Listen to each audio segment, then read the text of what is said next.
Hey, good afternoon, everybody. How you doing? It's Steve. Welcome to the Little Wood Shop and our midweek shout out. What do we have for you this week? Okay, well, to recap, a couple weeks ago we had gone out and we had done a beautiful little Valentine's heart-shaped keepsake box. We flocked the inside of it, which is nothing. We flocked the inside of it, which is nothing more than just a little bit of red crushed velvet and some paint. You wait for it to dry and you've got a beautiful felted bottom. And we gave this to you a couple weeks ago, like I said, so that you'd have time to make it for that special someone coming up here in a couple weeks. Okay. Also, we just had this past weekend, we told you we're going to rotate the blog and the projects every other week. So what we just did for an article this past week, I had one of you write in on how to get your tooling into your, how to add new tooling into your tooling database in vCarve Pro. It would also work in Aspire the same way, I believe, that we had shown you. We released the video in pieces. Matter of fact, I think the last of it went up this morning. I'm still battling the flu, guys, so please bear with me. I do appreciate your patience, though, of course. I'm having a hard time shaking it this year for some reason. It's been hanging on to me now for about a month.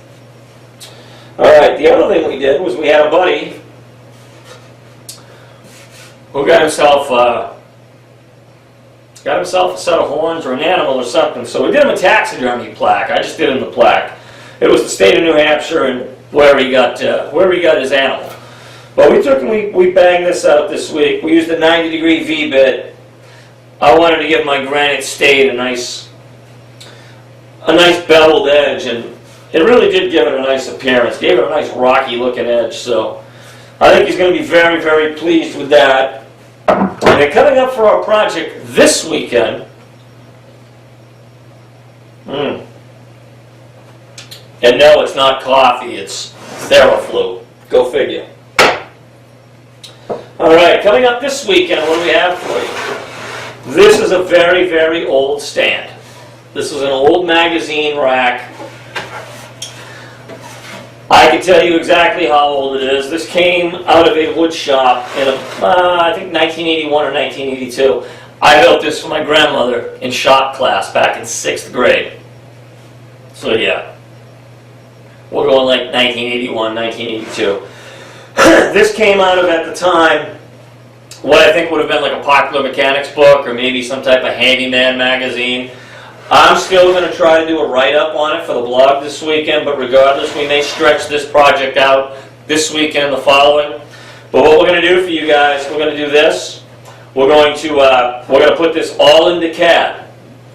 The other thing that I'm going to do is I'm going to mark up all the pieces so that you can have a schematic, so that any of you out there that don't own the CNC equipment, well, guess what? You can pull the schematic up if you want, and you can bang this out with just hand tools or even some basic simple power tools, all right? A jigsaw, a table saw, even a hand saw to cut everything down to length. But all in all, we're going to make this so that it's going to be applicable for not only our CNC guys, but our woodworkers as well. This was, again, this is something that I made my grandmother back in the day, and it's done, it served her two purposes. Not only did she use it as a magazine rack, where she had a little lamp up here to read with her reading glasses, but my grandmother would also put her yarn and her knitting stuff down in there to make us kids hats and mitts and mittens and things like that. So this to me was this was a nice undertaking, and I think that this will make a nice gift for somebody. You know, so I know that a lot of you that follow me are my age or older, so I can tell you personally, I don't have any grandparents left, but this is, either way, this is definitely a nice gift to make for either your significant other, or maybe you know somebody who's a nice senior individual who likes to read or likes to knit.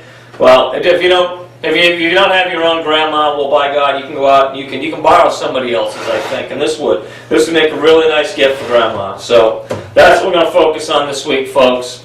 Magazine rack for Granny, and Maybe we'll do something with the top. We can also incorporate a cribbage board on it. I don't know. I'll give you guys a bunch of different programs to pick and choose from at your leisure. Okay. Well, listen. I don't want to keep any of you. I do want to say thank you, though. We've had a good influx over the last month, even though I have been a little slow up here. Things are starting to pick up again. I told you they would. Right after Christmas, everybody's trying to recover. January's dead. February's starting to roll around a little bit. And by March, people kind of know what they got coming back for their taxes. So, hey, hopefully we'll be commissioning some beds or something else down the road, all right? I'm not going to keep you guys. Finish up. Please have a good, safe week. Get home safe to you and yours. Of course, as always, a shout out to all my vets. I've been lacking on that lately. My apologies there. Because I cannot take for granted as to why I have the privilege to work up here. It is because of our United States veterans and the freedoms that some of us do appreciate very, very much. So, to all of you vets out there, thank you for allowing me to do what I do every day. Again, guys, get home safe to you and yours. And we'll see you Sunday for the Sunday evening blog and Granny's Magazine rack or Knitting rack or whatever you want to call it, okay? All right, guys. Be good, behave, be safe, and we'll see you Sunday. Bye-bye.